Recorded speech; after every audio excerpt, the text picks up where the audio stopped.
आम इंसानों के लिए है, किसी एक तबके के लिए नहीं है, किसी एक मुल्क के लिए नहीं है। अल्लाह तबारक व ताला ने वाज़ेह लफ्ज़ों में इरशाद फरमाया है, कई जगह पर बयान किया है कि हम कुरान को उतार रहे हैं और नबी को भेज रहे हैं इंसानों के कल्याण के लिए। इस जगत की गुरु बनाकर अल्लाह के नबी को अल्लाह तबारक व ताला ने भेजा। हम लोग बड़े आन बान शान के साथ बोलते कि दुनिया का सबसे बेहतर मजहब इस्लाम है। ये बोलने की बात नहीं है, बल्कि ये हकीकत है कि इस्लाम दुनिया का सर्वश्रेष्ठ और सबसे बेहतर और अच्छा मजहब है। मगर कभी कभी मुसलमानों, ईमान वालों की बेअमली की वजह से, हमारे गुनाहों की वजह से कभी कभी हमारा ये मजहब और ये सबसे अच्छा संविधान जो कुरान की शक्ल में है, ये बदनाम हो जाता। मेरे भाइयों, मैं कुछ और मेरे जहन में था बात करने के लिए, लेकिन अभी सूरत हाल देखकर मुझे कुछ और तारीख की रोशनी में बात करने की ज़रूरत मैं महसूस कर रहा हूँ। एक बहुत बड़े आलिम दीन शेखुल इस्लाम हुसैन अहमद मदनी रहमतुल्लाहि अलैह, जिन्होंने मस्जिद नबवी में बैठकर कई साल तक हदीस का दर्स दिया, बुखारी शरीफ और हदीस की दूसरी किताबें पढ़ाई। शेखुल इस्लाम हुसैन अहमद मदनी नव्वरल्लाहु मरक़दहु, ये शेखुल इस्लाम शेखुल अरब वल अजम, यानी अरब में भी शेख हैं और अजम अरब से बाहर भी मुल्कों में शेख हैं। ये इतने बड़े अल्लाह के वली और इतने बड़े मुजाहिद कि अंग्रेज से टक्कर लेने वाला, आमने सामने अगर कोई आलिम दीन नजर आता था, उलमा की बड़ी लंबी फहरिस्त है, तो उनमें एक नाम शेखुल इस्लाम हुसैन अहमद मदनी रहमतुल्लाहि अलैह का था। एक मौके पर सफर में जा रहे थे। उस जमाने में ट्रेन में ज्यादा सफर होता था और ट्रेन का सफर सबसे आसान और आरामदायक भी होता है। लेकिन आजकल तो ट्रेनें इतनी लेट हो जाती है। अभी परसों हमारे एक बड़े ही प्यारे दोस्त कह रहे थे कि मैं एक ऐसे ट्रेन में बैठा हूं कि जो 40 घंटे देरी से चल रही है। तो आज सिचुएशन ये है, उस जमाने में ऐसा नहीं होता था। अभी कोविड के जमाने में देखा आप लोगों ने, जो ट्रेन बंगाल पहुंचनी थी वो ट्रेन कभी कभी उत्तर प्रदेश पहुंच जाती थी। यानी अभी की सिचुएशन ऐसी है। बहरहाल उस जमाने में मौलाना हुसैन अहमद मदनी, अभी जो मौलाना अरशद मदनी है, उनके वालिद मोहतरम शेखुल इस्लाम हुसैन अहमद मदनी और मौलाना महमूद मदनी के दादा मौलाना असाद मदनी के वालिद मोहतरम हुसैन अहमद मदनी, ये माल्टा भी गए जेल में। अंग्रेजों ने इनको जेल में डाल दिया था इनके फतवे की वजह से और जंग में अंग्रेज के खिलाफ लड़ने में पाए जाने की वजह से। एक मर्तबा सफर में जा रहे थे, ट्रेन में बैठे हैं, उनके खादिम साथ में है। आप देखेंगे ट्रेन में टॉयलेट के लिए बैतुल खला डब्बे के आखिर में होता है। उसी केबिन में जिसमें मौलाना थे, एक सनातन धर्मी था, एक जिन्हें हम हिंदू बोलते हैं, वो भी बैठे हुए थे। सुबह उनको जरूरत पेश आई, गए बैतुल खला में, देखा कि बैतुल खला साफ नहीं है, भरा हुआ है, गंदा है। तो वो आकर अपने साथी से बोलता है कि अरे कोई मत जाओ, बहुत गंदा है, साफ नहीं है। तो जब वो बोला आकर अपनी कैबिन में, मौलाना भी उसी कैबिन में थे, एक कैबिन में स्लीपर में या एसी में, एसी 3 में 8 सीट होती है एक कैबिन में, और अगर सेकंड एसी हो तो उसमें 6 सीट होती है एक कैबिन में, और अगर फर्स्ट एसी हो उसमें भी एक कैबिन में 4 सीट होती है। तो बहरकैफ तो मौलाना ने ये बात उनकी सुन ली कि गंदा है। तो मौलाना कहीं पर भी जाते थे तो साथी उनके खादिम साथ में होते थे। तो उनका एक खादिम उठा कि शेख हजरत कहाँ जा रहे हैं, मैं आपके साथ जाऊं? तो मौलाना ने कहा कि तुम लोग रुको, मैं जरा इस्तिंजा करके आता हूं, मैं अकेले करके आ जाऊंगा। तो मौलाना ने चप्पल अपनी बदली और टोपी उतार कर, वो पगड़ी उतार कर सिंपल टोपी सर पे रख कर आप चले गए उसी बैतुल खला में जो बैतुल खला गंदा था। गए, आधा पौन या 1 घंटे के बाद लौटे। वहां से लौटने के बाद आकर जोर से बोलते हैं कि अरे भाई साहब, आप बोल रहे थे बहुत गंदा, वो तो साफ है, मैं गया हूं, देखा हूं, बिल्कुल साफ है, एकदम बिल्कुल क्लीन है, जाइए देखिए। वो आदमी गया, वो सनातन धर्मी गया, और जाने के बाद देखा कि वाकईतन साफ है। फौरन समझ गया कि ये कोई छोटा मोटा इंसान नहीं है। उस पूरे बैतुल खला की आधे घंटे तक अंदर में जाकर उसकी सफाई इतने बड़े शेख हुसैन अहमद मदनी रहमतुल्लाहि अलैह ने की। वह आदमी फौरन समझ गया। उसने कहा,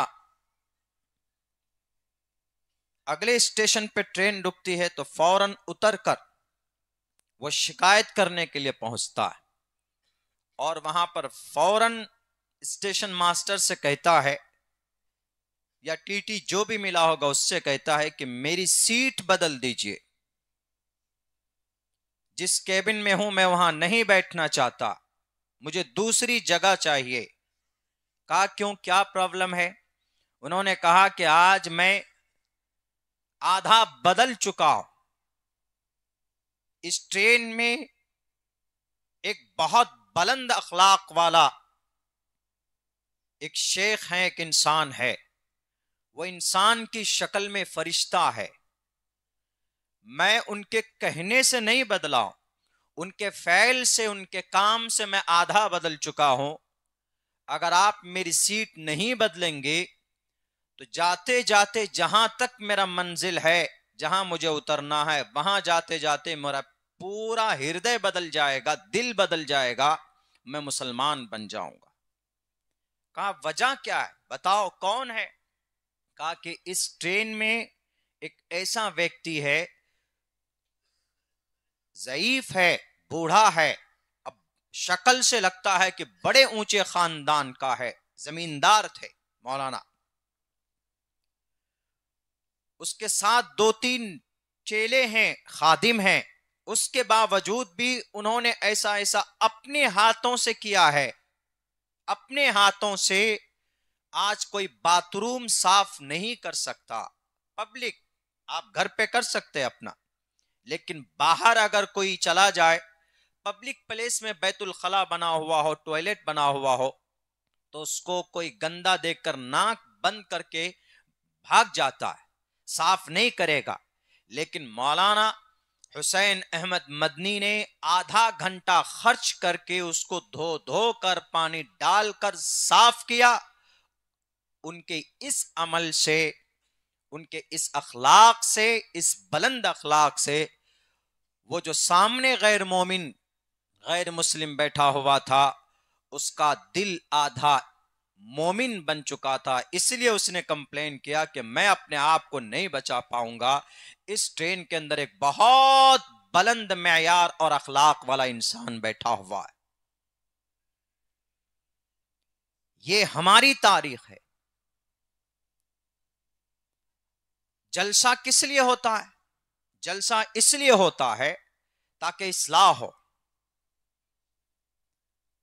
जलसा इसलिए होता है ताकि जो खामी हमारे अंदर है उसकी इस्लाह हो। अल्लाह के नबी अलैहिस्सलाम ने क्या फरमाया?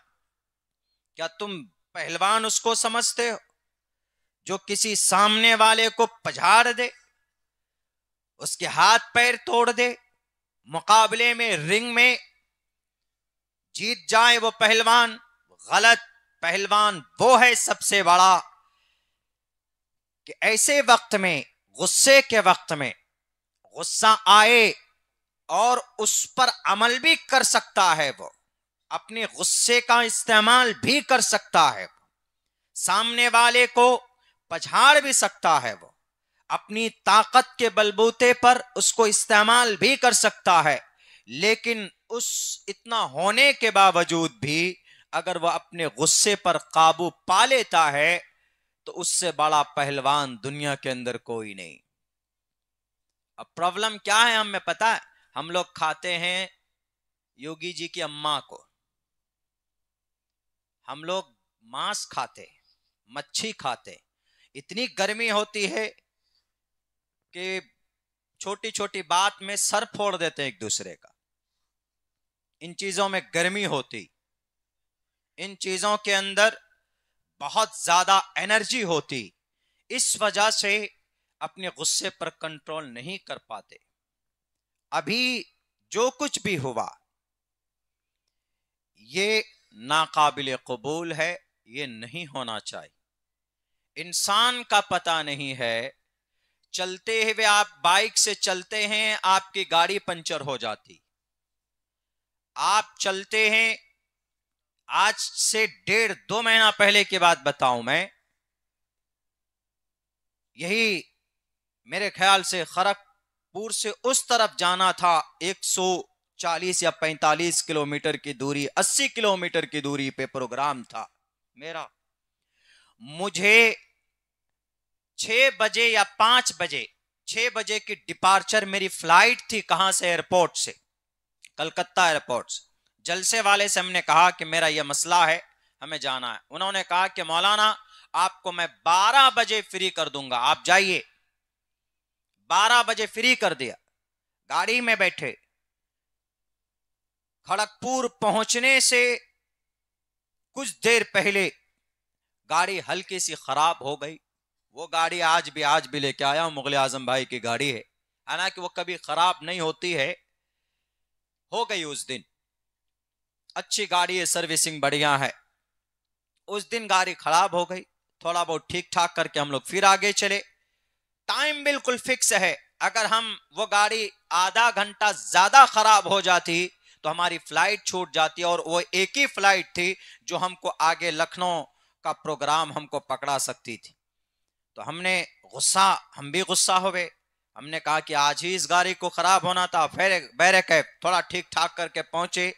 तो मेरे ख्याल से जब 70 या 80 किलोमीटर की दूरी रह गई तो वो गाड़ी आग लग गई उसके पाइप में, वो वहीं पर रुक गई, वो स्टार्ट नहीं हो सकती थी, चल नहीं सकती थी। बारिश हो रही थी, क्या करें, गुस्सा भी बहुत आ रहा था, लेकिन वहां पर गुस्से का बस नहीं, मशीनरी चीज है। मिस्त्री को दिखाया था, उसने ईमानदारी से काम नहीं किया। अल्लाह से दुआ की, सामने किसी बस वाले को भेजा, उस पे बैठे, फिर आगे गए, उसने रास्ता बताया कि आपको कैसे एयरपोर्ट पहुंचना है। फिर ओला बुक किया, कुछ देर के लिए वहां पहुंचे तो गेट बंद होने से 5 मिनट पहले हम बैठ गए फ्लाइट में, अल्लाह ने हमको पहुंचा दिया। ये चीज है, कभी भी हादसा हो सकता है, कभी भी इंसान के साथ कोई भी मामला हो सकता है। अब यही चीज है, मशीनरी चीज है, कभी भी इसका आईसी क्या क्या छोटे छोटे पार्ट्स होते, कभी भी फूक सकते। लेकिन यह है कि आप अपने आपे को मत खोइए कभी भी। सामने वाला कोई भी हो, वो पूरी कोशिश करता है कि हर काम अच्छा हो। आपने थोड़ी सी गलत हरकत करके इस पूरे जलसे की मेहनत आपने बर्बाद कर दी। जब हम अपने अंदर थोड़ी तब्दीली नहीं पैदा कर पाए इतने बड़े जलसे से, तो फिर क्या फायदा ये जलसा करके। मैं 36 घंटा पहले चला हूं, कहां से? औरंगाबाद महाराष्ट्र से, आपके जलसे के लिए। क्या यही देखने के लिए? आज अंग्रेज क्यों आगे? आज गैर ईमान वाले क्यों आपसे आगे? वो मांस नहीं खाते हैं और मछली नहीं खाते हैं, शराब जरूर पीते हैं, लेकिन अपने गुस्से पर कंट्रोल रखते हैं। आप किसी अंग्रेज को देखें हाथापाई करते हुए, थप्पड़ एक दूसरे पर मारते हुए? नहीं। मुहज्जब कौम मानी जाती है आज की, जबकि अल्लाह ने आपको मुहज्जब कौम बनाया है। लेकिन नहीं, छोटी बात होगी तलवार लेकर आ जाएंगे। सबसे ज्यादा केस कौन लड़ रहा? मुसलमान। सबसे ज्यादा परेशान कौन है? मुसलमान। आपकी मस्जिदें तोड़ी जा रही, आपको मिटाने के कवानीन बन चुके हैं इस देश में, और हम यहां है कि थोड़ी थोड़ी बातों में गुस्सा हो जाते हैं, साजिशों के शिकार हो जाते हैं। हाथ किसी पर नहीं उठाना चाहिए, ये किसी की भी तौहीन, इनकी नहीं, आपके जलसे की तौहीन। जितने भी लोग आए कल चर्चा करेंगे, अरे यार वहां तो ऐसे लोग थे बेचारे पर हाथ उठा दिया। माइक कहां खराब नहीं होता। मैंने अपने नजरों से देखा है, जो शायर बैठे हुए हैं, ये जब पढ़ते हैं, आज तो पढ़े नहीं है अपने जोश में आकर के, ये जब पढ़ते हैं मैंने अपने नजरों से देखा है, दो दो स्पीकर को जलता हुआ, मशीन में आग लग जाती। मशीनरी चीज है, इनकी आवाज थोड़ी सख्त है। कभी कभी माइक सिस्टम भी कहता भैया तुम ही पढ़ लो, तुम ही आवाज निकाल लो, मैं तो चुप बैठा हुआ हूं। नहीं कह सकते, लेकिन नहीं, ये सिर्फ अभी के लिए नहीं कह रहा हूं मैं। हम हमेशा से जहां पर भी जिस फील्ड में रहें, अपने अखलाक का बुलंद मुजाहरा करें। आपके अखलाक से दुश्मन आपका दोस्त बनेगा, आपके तलवार से नहीं बनेगा। हमारे नबी के अखलाक से लोगों के अंदर तब्दीली आती थी, आज जो हमारे कौम में वो चीज नहीं पाई जाती, बिल्कुल नहीं पाई जाती। बात करने का ढंग नहीं है, मेहमानों के साथ क्या मामला होना चाहिए। बाहर आपके गांव में जलसा है, बाहर से लोग आए हैं, देखेंगे क्या असर लेकर जाएंगे। मदरसे में हाफिज कुरान बने हैं, वो हाफिज कुरान जिनके माँ बाप के सर पर कल मैदान मैशर में अल्लाह रोशन ताज पहनाएगा, उनके सर पर आज आप दस्तार बांध दें, तो आज कम से कम गुस्सा नहीं होना चाहिए। मैं मानता हूं उनको भी गुस्सा इसलिए आया होगा कि भाई इतना पैसा तुमको दिए हम और तुम्हारा सिस्टम ठीक ठाक नहीं चल रहा है, तो यकीनन मानता हूं उसको गुस्सा आया होगा। लेकिन गुस्से का इंप्रेशन किसी पर हाथ उठाकर, ये शरीयत के खिलाफ है, तहजीब के खिलाफ है। आप उनको कहिए कि भाई इस सिस्टम को ठीक करो। बेचारा कोशिश करेगा, लेकिन अपने अखलाक को, अपनी पूरी मेहनत को आप जाय मत कीजिए। इससे आपके गांव की बदनामी होगी, इससे हमारी बेइज्जती होगी, आपके आने वाले मेहमानों की बेइज्जती होगी। सबकी मेहनत पर पानी मत फेरिए, गुस्से पर कंट्रोल जरूरी। आज हमारे नौजवान आपा खो बैठते, जहां पर मेहनत करना, काम करना करते नहीं। किसी पर भरोसा मत कीजिए, आप अपने अखलाक को बुलंद कीजिए। ये जालिम कौम, पता है गजा पट्टी में फलस्तीन के अंदर 12,000 बच्चे मार दिए गए, 12,000 बच्चे।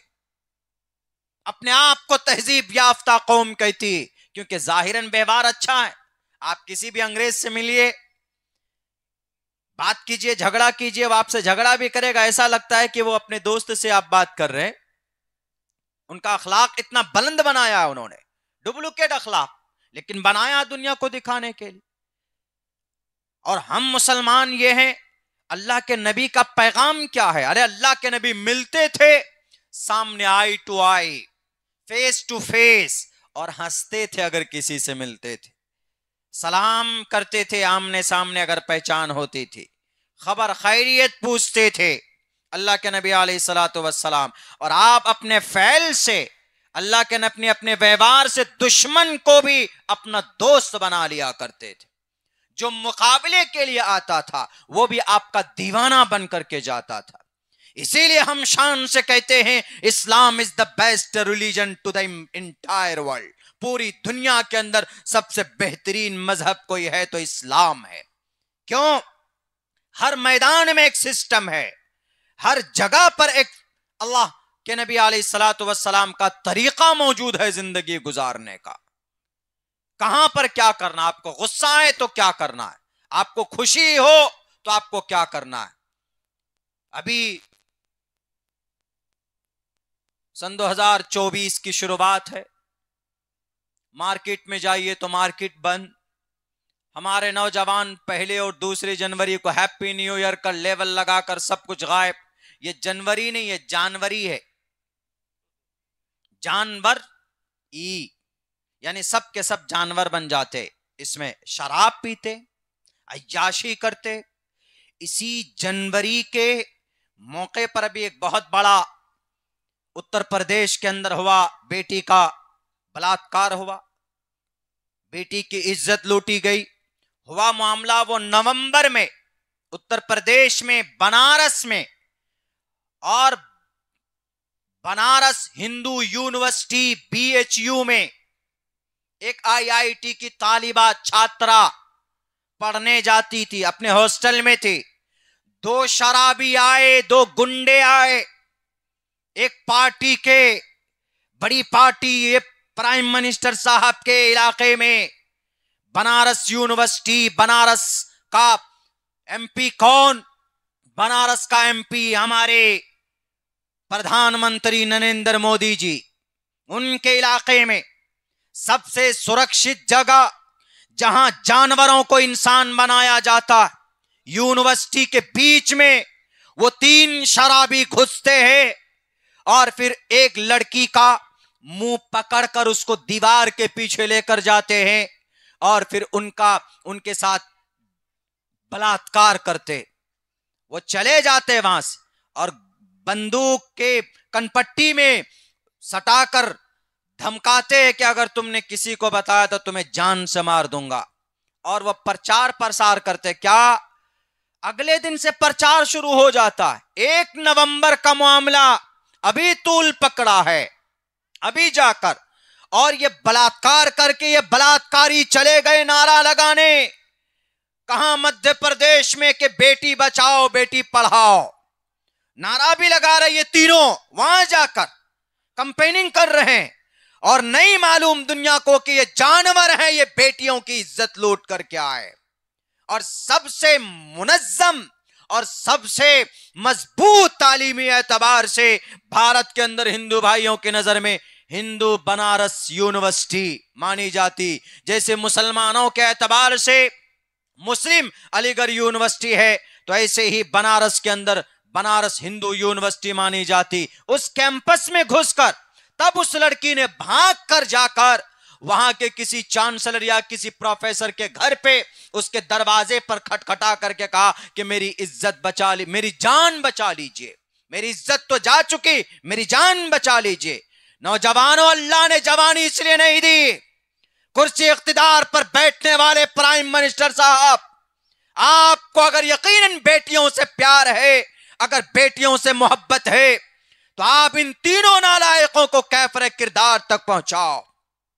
नई हिम्मत है आप में तो पूछो कुरान से, कुरान फैसला देगा कि कोड़े बरसाओ उन नौजवानों पर। शादीशुदा है तो उनको कमर तक धंसाकर उनके जिस्म को मलिया मेट कर दो, पत्थर मारकर। यह कुरान का फैसला है। और लोग बोलते हैं कि मौलाना कुरान के अंदर बहुत ज्यादा सख्ती नहीं। अगर यह सजा दी जाएगी तो कल किसी भी जवान की हिम्मत नहीं होगी वो किसी भी समाज की बेटी की इज्जत लूटने की, किसी की भी इज्जत हिम्मत नहीं होगी कि समाज की किसी बेटी की इज्जत के ऊपर हाथ उठाया जाए। खामखा एतराज फिर किस पे? इस्लाम पर करते, शरीयत पे करते। अभी एक हम आसाम गए, मेघालय प्रोग्राम में, वहां एक आदमी सवाल करता है कि मौलाना इस्लामिक शरीयत के अंदर में बराबरी नहीं है। हमने कहा कैसे बराबरी नहीं है भाई? उन्होंने कहा कि मर्द अगर मरेगा, नेक मर्द होगा, नेक मोमिन है, मरने के बाद जन्नत में जाएगा। जन्नत में बहुत सारे नेमतें अल्लाह वहां पर नवाजेगा, लेकिन उनमें उन नियामतों में एक नियामत क्या होगी? 70 या 72, दो अल्फाज आए, 72 हूरें मिलेंगी। किनको? मर्दों को। उन्होंने कहा, हमने कहा ये तो ठीक है, 72 हूरें मिलेंगी, लेकिन और क्या होना चाहिए? तो उन्होंने कहा कि मर्द को तो हूर मिल रही है, औरतों को क्या मिलेगा? मर्द को तो 72 लड़की एक्स्ट्रा, हूर मतलब लड़की समझने के, हालांकि वो यहां आम इन लड़कियों की तरह नहीं होगी, उसका हिसाब किताब अलग होगा, उसकी खूबसूरती और उसकी नशेब फराज अहादीस में बयान किए गए। बैरकैफ तो उन्होंने कहा कि मौलाना जो नेक मर्द होगा जन्नती होगा, उसको 72 हूरें मिलेंगी, औरत को क्या मिलेगा? हमने कहा कि भाई उन 72 हूरों का सरदार उसकी बीवी होगी। बोला सरदारी काफी नहीं है, जैसे मर्द को 72 हूर मिलेगी वहां पे, ऐसे ही औरत को भी तो कुछ मिलना चाहिए। हमने कहा आप ही बताओ क्या मिलना चाहिए? बोला बराबरी का फैसला होना चाहिए। हमने कहा तो आपका ये मतलब है कि मर्द को 72 हूर मिली है तो औरत को 72 मर्द मिले, कोई औरत गवारा कर सकती? मर्द तो दुनिया में कह सकता है कि भाई मेरी 2 बीवी, मेरी 3 बीवी, मेरी 4 बीवी, कह सकता। आदमी इसको बुरा मानता है नहीं। हाँ भाई 3 बीवी है, तीनों को रख रहे हो साथ में, ठीक है, अच्छी बात, कोई उसमें एतराज की बात नहीं। लेकिन अगर वहीं पर औरत ये बोले कि मेरे 2 शौहर है, मेरे 3 शौहर है, मेरे 3 मर्द है, बोल सकती है? नहीं बोल सकती। अगर बोल दे तो दुनिया क्या समझेगी कि ये 2 नंबर की औरत है, बदकिरदार औरत है। ये नेचर है, इस्लामिक जो शरीयत है ये फितरत है, फितरत। ये ऐसी फितरत है कि इंसान का दिमाग कबूल करता है। मिसाल के तौर पर एक मर्द, उसकी 4 बीवी है, वो एक मर्द 4 बीवी की जरूरतें पूरी कर सकता है, एक रात में चारों की ख्वाहिशें पूरी कर सकता है। मर्द के अंदर इतनी ताकत है, अल्लाह ने दी है। इसका उल्टा कर लीजिए, इसका उल्टा मतलब यह है कि एक औरत हो, 4-5 मर्द उस पर मुसल्लत हो जाए तो अगले दिन सुबह उसकी लाश मिलेगी, वो जिंदा नहीं रह सकती। फितरत के खिलाफ है, नेचर के खिलाफ है। इसलिए हमने उनको कहा कि अगर आपका ये एतराज है कि भाई इस्लाम में 72 हूर मर्द के लिए, औरत के लिए क्या, अगर औरत चाहेगी, अगर चाहेगी कि भाई हमको कुछ एक्स्ट्रा मिलना चाहिए, एक्स्ट्रा जो जायज होगा अल्लाह अता फरमाएगा। वलकुम फीहा मा तश्तही अनफुसुकुम, वहां जन्नती जो चाहेगा उसको वहां पर मिल जाएगा। लेकिन ये बात भी जहन में रहे, वहां पर गुनाह करने का ख्याल नहीं आएगा, वहां बुरी चीज नहीं मिलेगी आपको। जन्नत में अच्छी चीजें मिलेंगी, वहां शराब भी मिलेंगी, लेकिन दुनिया की तरह शराब पीकर बेटियों के रेप करने वाली शराब नहीं है। शराब मिलेगी शराबन तहूरा, वो पाक शराब, क्या आप पीकर मस्त हो जाएंगे? ऐसे नहीं पागलों के तरह 3-3, 4-4 गलियां नजर आने लगे, ऐसी शराब नहीं मिलेगी।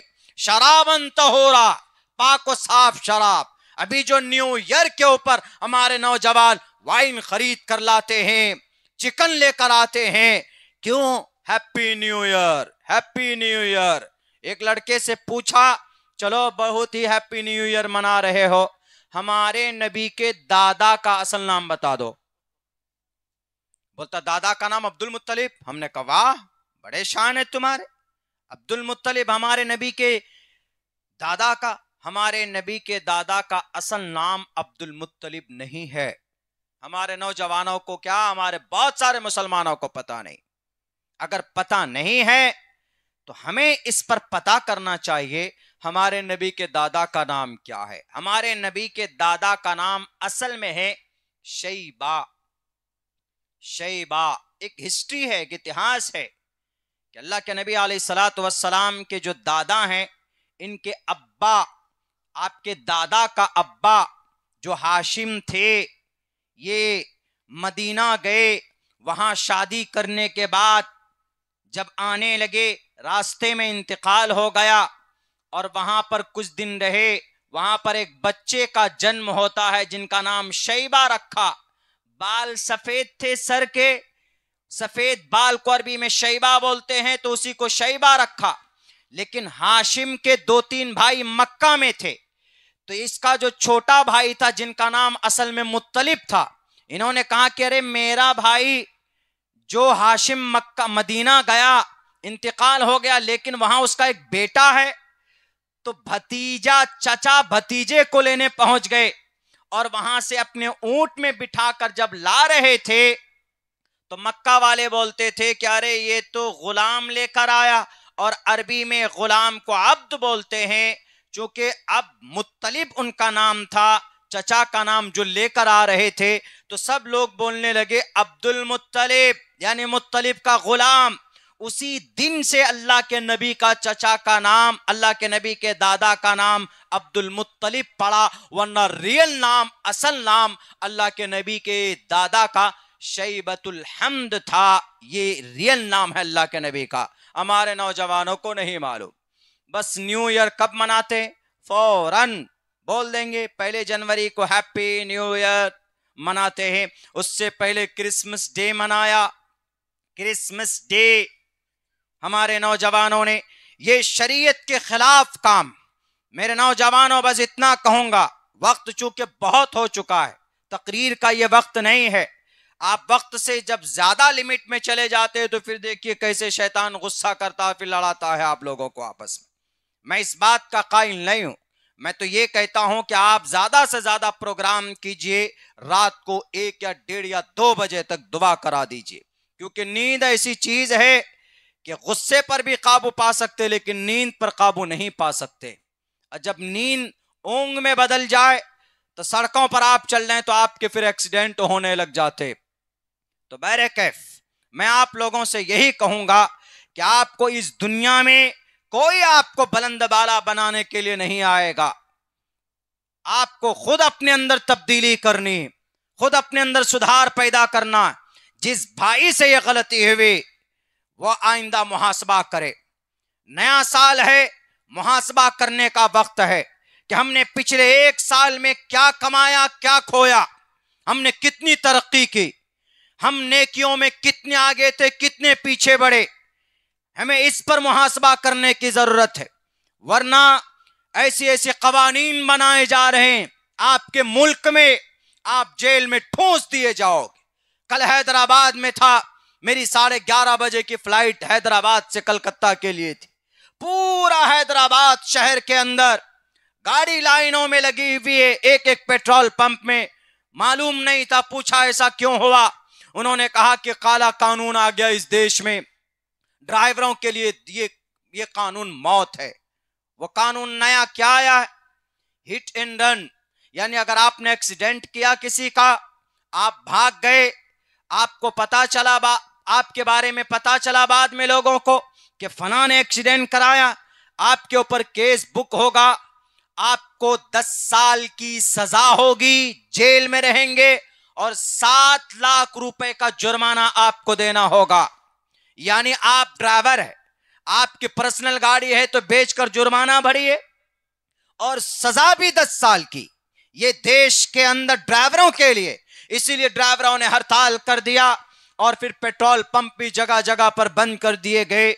ये कवानीन पूछकर नहीं बनाया, वो कुर्सी इख्तिदार पर बैठने वाले, वो कातिल, वो मुजरिम जो इस देश की तरक्की नहीं चाहते, हम कह सकते, इसलिए कह सकते हैं कि हमने कुर्सी इख्तिदार पर उनको बिठाया, हमारे और आपके वोट से कुर्सी पर बैठे हैं वो। और फिर कहते हैं कि एक भव्य मंदिर के निर्माण के लिए हम 1000 ट्रेनें फ्री चलाएंगे। चलाओ, बच्चे जब एग्जाम में जाते हैं तो एक भी स्पेशल ट्रेन नहीं चलाते, अब राम मंदिर की तामीर और उसके उद्घाटन के लिए 1000 ट्रेन। जब सोच इस हद तक गिर जाए तो आप उस मुल्क को तरक्की की तरफ नहीं लेकर जा सकते। अलग मसला है भाई आपका आपने बना लिया गसब करके, अच्छी बात है, शुरुआत कीजिए, कोई मसला नहीं है। लेकिन आप अवाम को, जनता को, लोगों को बेवकूफ नहीं बना सकते, परेशान नहीं कर सकते। पूछे बगैर कानून बना दिया जाता, पूछे बगैर कानून इंप्लीमेंट कर दिया जाता, लॉलीपॉप थमा दिया गया कि यह कानून अभी नाफिज नहीं होगा। जब नाफिज नहीं होगा तो बनाया क्यों? राज्यसभा में पास हो गया, लोकसभा में पास कर दिया, राष्ट्रपति जी मोहर लगा दिए, अब क्या कानून में? कानून तो बन गया। अब कौन सी लॉलीपॉप थमा रहे कि नहीं नहीं ड्राइवर हड़ताल मत करो, जाओ। और हम मुसलमान हैं कि आपस में लगे पड़े। अभी राम मंदिर तो बन गया, उसकी उद्घाटन है 22 जनवरी को, लेकिन अभी मस्जिद की शुरुआत भी नहीं हुई। अब पता है झगड़ा क्या शुरू हो गया मुसलमानों के बीच में? एक समुदाय के लोग, बरेलवी तबके के लोग, एक लेटर पैड लिख देते, किनको? रक्षा मंत्री को, शायद राष्ट्रपति को लिखा है कि रक्षा मंत्री को लिख दिया, उनको लिखा है कि हमारी मस्जिद की, यानी बाबरी मस्जिद के इवज में जो मस्जिद बननी है, जो कई एकड़ जमीन दी है, वो जमीन अभी फाइनल नहीं हुई है। जमीन कहां मिलेगी ये फाइनल नहीं है, लेकिन अभी से मुसलमान लड़ रहा है, गोश्त मछली खाकर। अभी से मुसलमान आपस में लड़ रहा है। एक समुदाय कहता है कि उस मस्जिद की बुनियाद हम डालेंगे, दूसरा समुदाय कहता है कि नहीं हम ज्यादा शरीफ है तुमसे, हम डालें, तीसरा समुदाय कहता है कि नहीं हम डालेंगे। लेटर पैड निकालता है, क्या गुजारिश करता है, रक्षा मंत्री को कहता है कि आप मक्का मस्जिद के हरमैन शरीफैन, मक्कतुल मुकर्रमा के इमाम से, उनके हाथों से मस्जिद की बुनियाद न डालिए, क्योंकि वो मुशरिक है, वो गुस्ताख रसूल है, वो काफिर है। हम ज्यादा हकदार हैं, हम सूफी हैं। ठीक है, आप अभी आए मैदान में। 30 साल से जब उस मस्जिद का केस चल रहा था, बाबरी मस्जिद का, तो उस वक्त कहां छुपे हुए थे? बिल में घुसे हुए थे आप, तब क्यों नहीं आए? अब आए। अभी मसला यह होना था कि सब मिलकर पहले उस मस्जिद को बनाते। एक तरफ तो मस्जिद की जगह पर मंदिर बनकर तैयार है, और एक तरफ बुनियाद की ईंट भी नहीं डाली गई।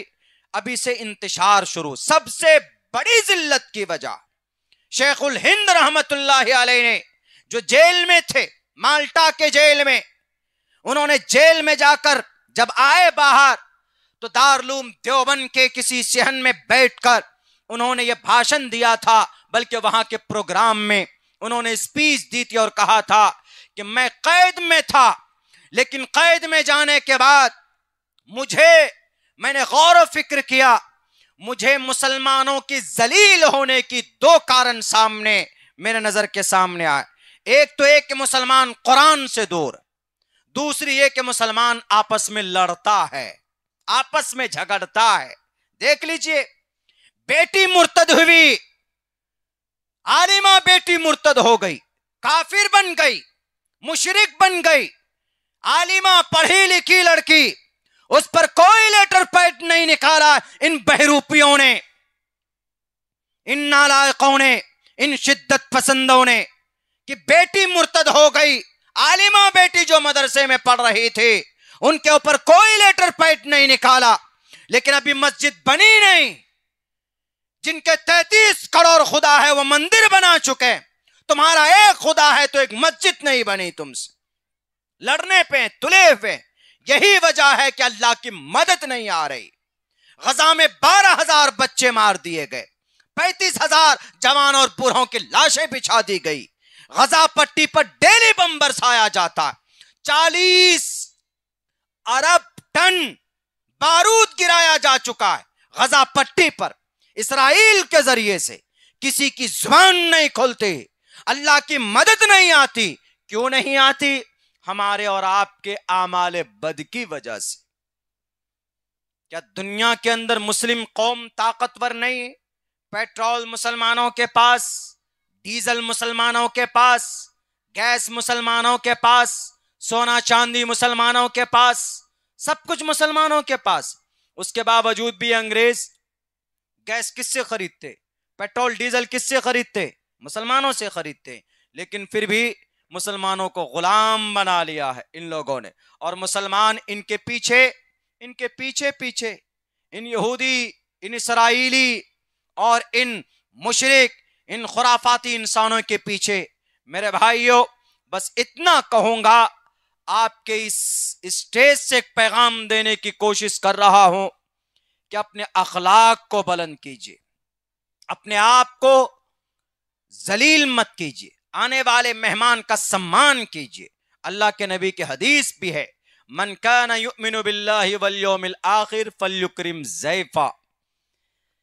जो आदमी ईमान रखता है अल्लाह पर और आखिरत के दिन पर, तो वह अपने मेहमानों की इज्जत करता है। और मेहमान में आपका मुस्लिम भी हो सकता, हम भी। जितना महत्व मेरा है उतना ही महत्व एक माइक वाले का है। जितना सम्मान मेरा होना चाहिए उतना ही सम्मान उनका भी होना चाहिए। वो आया माल सामान लेकर, खाना खाया कि नहीं खाया, आपका अखलाकी फरीज़ा आप पूछें कि भाई साहब आपने खाना खाया। हम कहीं जलसे में जाते तो हमारा जो ड्राइवर होता है, हम सबसे पहले उनकी चिंता करते हैं। उनको बोलते हैं कि भैया पायलट साहब आप खाना खाए कि नहीं, आपको चाय पीनी है कि क्या। प्रोग्राम में पहुंचे तो सबसे पहले जलसा वाले को कहते हैं भाई हमारा जो ड्राइवर है पहले उसको खाना खिलाओ। यह अखलाक का तकाजा है। हमारे अकाबरीन में क्या, अल्लाह के नबी में ये चीज कूट कूट कर भरी हुई थी।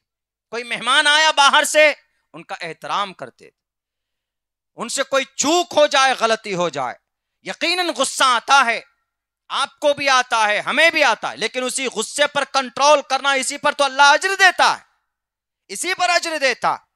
इसीलिए अल्लाह के नबी की हदीस इमाम बुखारी ने जिल्द साने के अंदर रिवायत की है कि अगर तुमको आखिरत पर ईमान है, अल्लाह के नबी पर ईमान है, तो फल्युक्रिम ज़ैफा, अपने मेहमानों की ज़ियाफत करो, अपने मेहमानों के साथ इज्जतदारी का मामला पेश करो।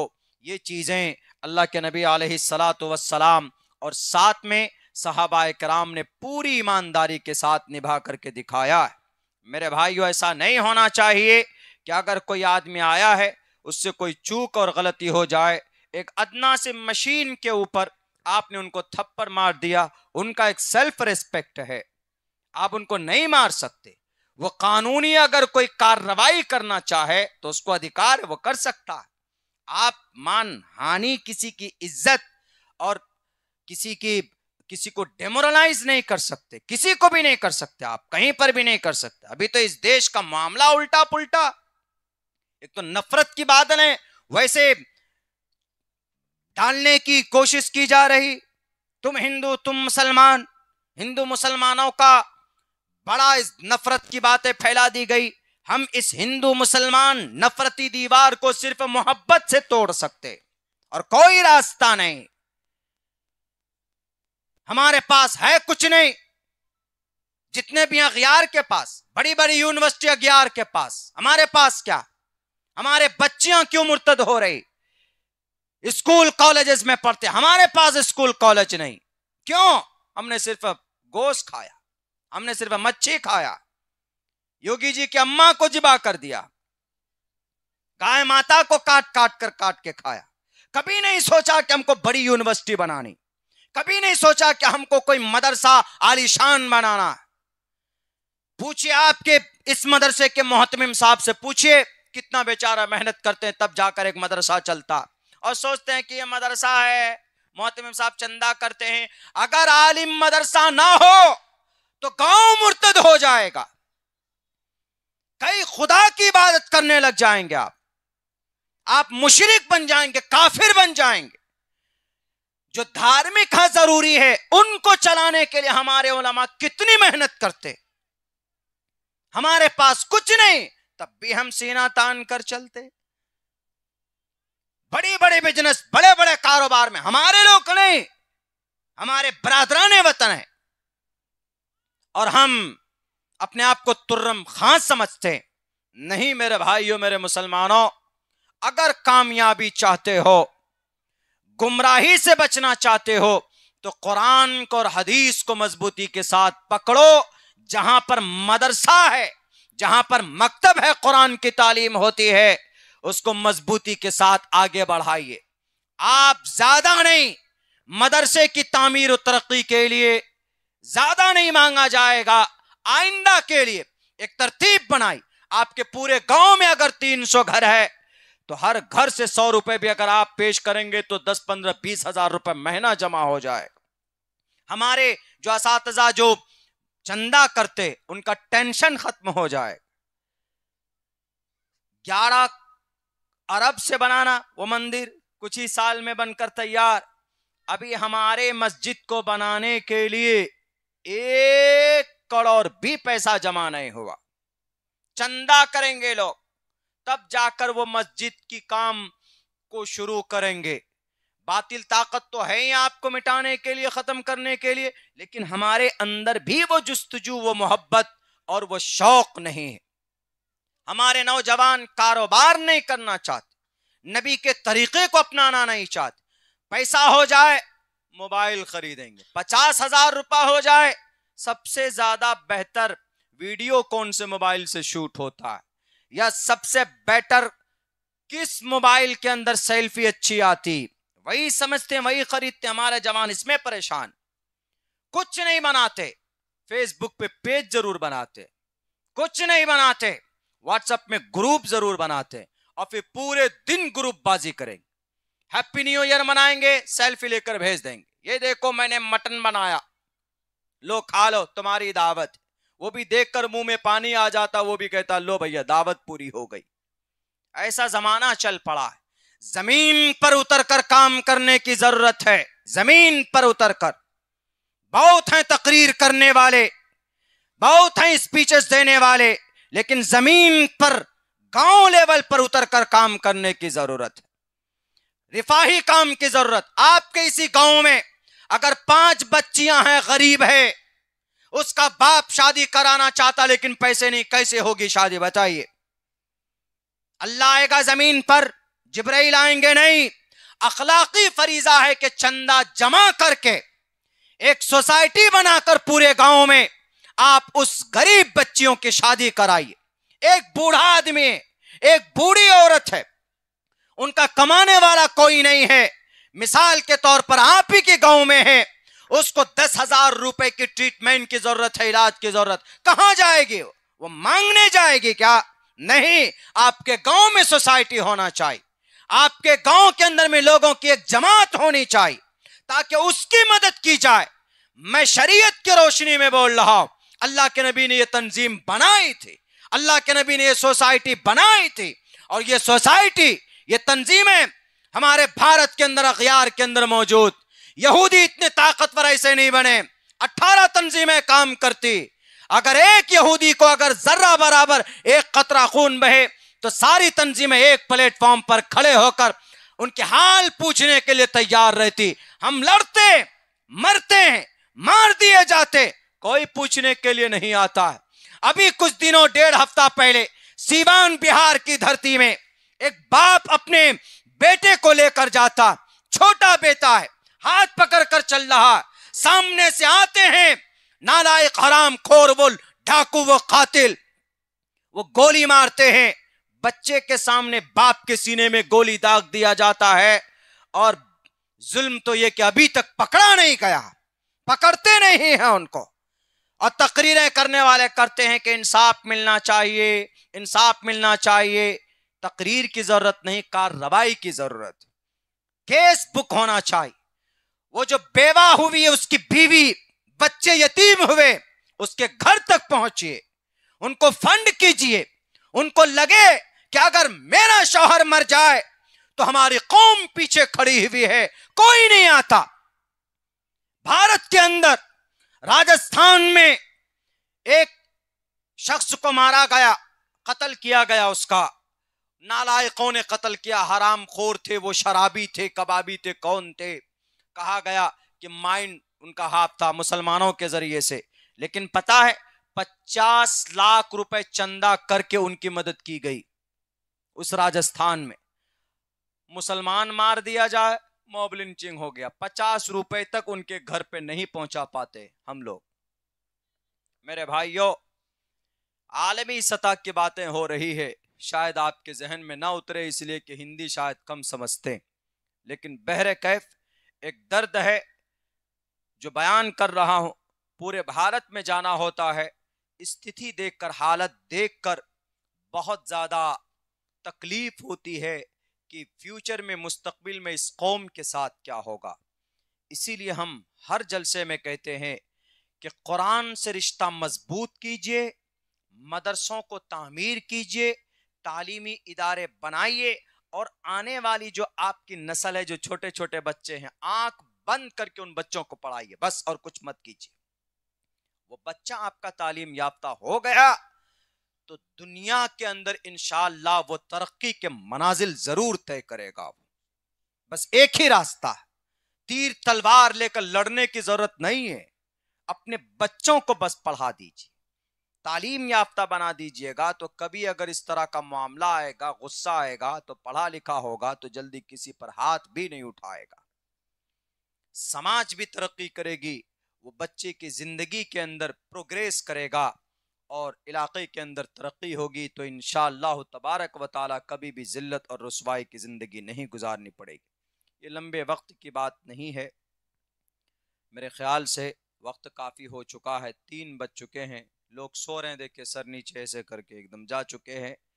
इसीलिए गुजारिश करता हूँ, क्या मौलाना दुआ कर दिया जाए, मुझे भी चूँकि नींद आ रही और फिर पूरा सिस्टम चेंज हो चुका है। अल्लाह से दुआ कीजिए कि अल्लाह तबारक व तआला हम ईमान वालों को कुरान और शरीयत के मुताबिक ज़िंदगी गुजारने की तौफीक अता फरमाए। और दूसरी,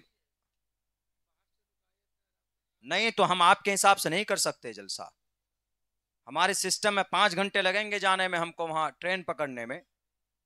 अब पूरी रात का जलसा, वो देख के सो रहे हैं, उनको बोले भैया उठिए, उठेंगे, फिर ऐसे कर लेंगे। 2-2 मुकर्रिर में पूरी पूरी रात का जलसा होता। आपके यहाँ निजाम बदलिए, जलसा पूरी रात का, जो आया है बाहर से वो अपनी सवारी पे आया है। सिर्फ बोलने से लोग सो रहा है तो बोलने की भी बेइज्जती होती है ना, सुन नहीं रहे आदमी। पूरी रात का जलसा जरूरी नहीं, या आपके सिर्फ ये कुछ इलाकों में, एक आपके इलाके में, एक हमारे इलाके में 4-4 रात का जलसा कर रहे हैं, पूरी पूरी रात का। अभी मेघालय में प्रोग्राम किया हूं, 4 दिन का जलसा, लेकिन रात को 12 बजे दुआ हो गई। वो ठीक है, उनका कहना ठीक है, जो लोग बाहर से आए वो कैसे जाएंगे? हर कोई टेम्पू लेके आया, पैदल नहीं आया, हर कोई सवारी लेके आया, या नहीं तो मस्जिद है, आराम कर सकते हैं।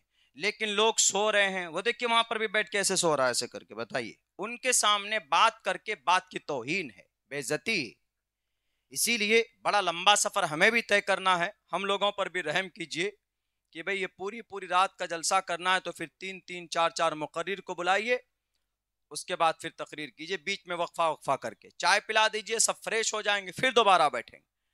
कोई तहज्जुद पढ़ेगा, जिक्र अज़कार कराते रहिए ताकि नींद भाग जाए, लेकिन ऐसा नहीं, अभी करके 1-1.5 घंटा तकरीर हो जाएगी, चलिए अजान होगी, सब जाके सो जाएगा, फजर की नमाज कोई पढ़ेगा नहीं। फजर की नमाज पढ़ना जरूरी है, जलसा और तकरीर करना जरूरी नहीं। आप फजर की नमाज छोड़ देंगे, अल्लाह आपसे पूछेगा कि नमाज क्यों नहीं पढ़ी थी। आप तकरीर नहीं कीजिएगा, अल्लाह नहीं पूछेगा कि तकरीर क्यों नहीं की थी। इसीलिए जो चीजें फर्ज है उसको सामने पहले रखिए तो बरकत होगा। जरूरी नहीं है कि भाई 3 बजे, 4 बजे, 5 बजे रात तक जलसा हो, 12 ही बजे तक कीजिए, 1 बजे तक ही कीजिए, फ्रेश होकर सब सुनेगा और ऐलान कर दीजिए जलसों का कि भाई हमारा जलसा 1 बजे तक दुआ हो जाएगी। फिर देखिए कि जलसा भी कामयाब, सब ताजा दम होकर सुनेंगे। उसके बाद फिर लोग अपने घरों को जाएंगे, सोएंगे भी, उठकर फजर की नमाज भी पढ़ेंगे।